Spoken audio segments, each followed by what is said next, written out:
Okay ji. Let's start. So ஜாவாஸ்கிரிப்ட்டை பொறுத்த வரைக்கும் நம்ம 2 பிளேஸில் ஜாவாஸ்கிரிப்ட் கோடு நம்ம வைக்கலாம். ஒன்று ஹெட் செக்ஷனில் வைக்கலாம், அல்லது பாடி செக்ஷனில் வைக்கலாம். இது நடுவில் எழுதுறது தான் நம்ம ஜாவாஸ்கிரிப்ட் கோடு நம்ம எழுத போகிறோம். Okay. Script opening take closing take நடுவில் நம்ம எழுதுறது தான் ஜாவாஸ்கிரிப்ட் கோடு.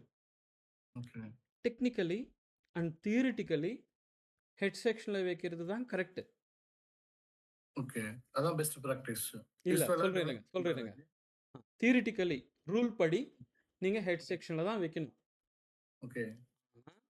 சில ப்ராக்டிக்கல் சுச்சுவேஷன்ஸில் ஹெட் செக்ஷனில் வைக்கிற ஜாவாஸ்கிரிப்ட் கோடு ஒர்க் ஆகாது. ஓகே. நான் ஒரு எக்ஸாம்பிள் காட்டுறேன் பாருங்கள். நான் இதில் ஒரு ஹெட்டிங் வைக்கிறேன்.